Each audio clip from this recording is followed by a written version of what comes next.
सब माया है, सब कुछ भ्रम है। एक बार एक साधक एक जैन गुरु के पास आया और कहने लगा, मास्टर, मुझे सब कुछ पता चल गया है। जैन मास्टर ने पूछा, क्या पता चल गया है? उस साधक ने कहा, मुझे पता चल गया है कि ये सारी दुनिया माया है। ये बुद्धि, मन और सारा संसार अस्तित्व में नहीं, पर माया है। तभी जैन मास्टर उठे और बाहर जाकर एक मोटे बांस की छड़ी ले आए और उस साधक के सिर पर दे मारा। तब साधक क्रोधित होकर चिल्लाया, पागल हो गया है क्या? तब जैन मास्टर ने कहा, जब सब माया है तो ये क्रोध कहाँ से आया? एक दिन एक आदमी एक जैन मास्टर के पास रहने आया। जैन मास्टर ने उसे अपने पास रख लिया। वह आदमी रोज देखता था कि उसके गुरु प्रतिदिन साधकों को ध्यान करना सिखाते हैं। एक दिन वह भी गुरुजी के पास जाकर बोला, गुरुजी, मुझे भी ध्यान करना सिखाइए। गुरुजी ने पहले तो उसे समझाने की कोशिश की कि उसे अभी यह सीखने में समय लग सकता है, परंतु जब वह अपनी जिद पर अड़ा रहा तो जैन गुरु ने जोर से ताली बजाई और बोले, ये 2 हाथों की ताली की आवाज है, अब जाकर 1 हाथ की ताली की आवाज ढूंढ कर लाओ। उस व्यक्ति ने सोचा कि यदि 1 हाथ की ताली से ध्यान लगता है तो वह आवाज निश्चित ही मधुर होगी। यह सोचकर वह दिन रात 1 हाथ की ताली की आवाज ढूंढने में लग गया। एक दिन वह जंगल में बैठा था कि उसे हवा के कारण पत्तों की सरसराहट की आवाज आई। उसे लगा वह आवाज जरूर यही होगी। उसने तुरंत जैन गुरु को वहां लाकर वह आवाज सुनाई तो गुरु ने कहा, यह 1 हाथ की ताली की आवाज नहीं है, वह आवाज तो भीतर से आएगी।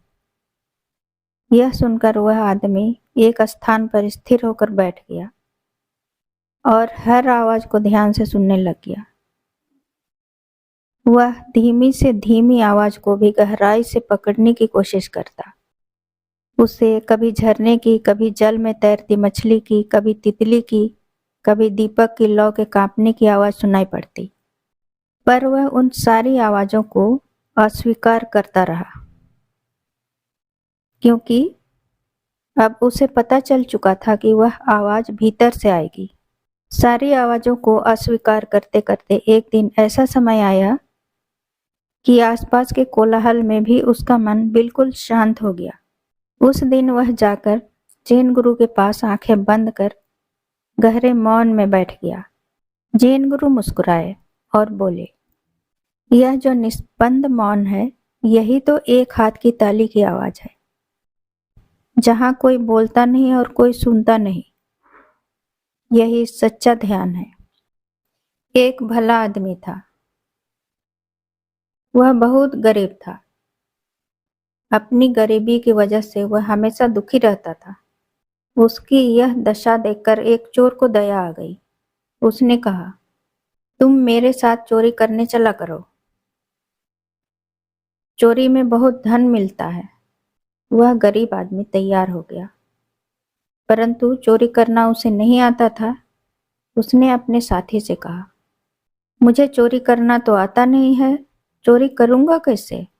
साथी चोर ने कहा, इसकी चिंता तुम नहीं करो, मैं तुम्हें सब कुछ सिखा दूंगा।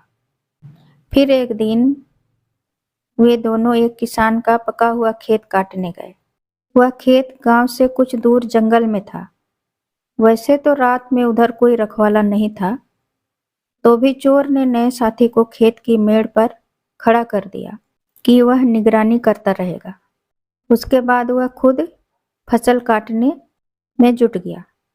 गरीब आदमी ने, जो साथ चोरी करने आया था, उसने साथी चोर को थोड़ी देर में आवाज लगाई। वह बोला, जल्दी भागो, खेत का मालिक पास ही खड़ा देख रहा है। चोर ने काटना छोड़ा और तेजी से भागने लगा। कुछ दूर जाकर दोनों खड़े हुए तो चोर ने पूछा, मालिक कहाँ पर था, कैसे देख रहा था? वह व्यक्ति बोला, ईश्वर सबका मालिक है। इस संसार में जो कुछ है सब उसी का है। वह हर जगह मौजूद है और सब कुछ देखता है। मेरी आत्मा ने कहा कि ईश्वर यहाँ भी मौजूद है और हमारी चोरी को देख रहा है। इसीलिए मुझे लगा कि हमारा भागना ही उचित है।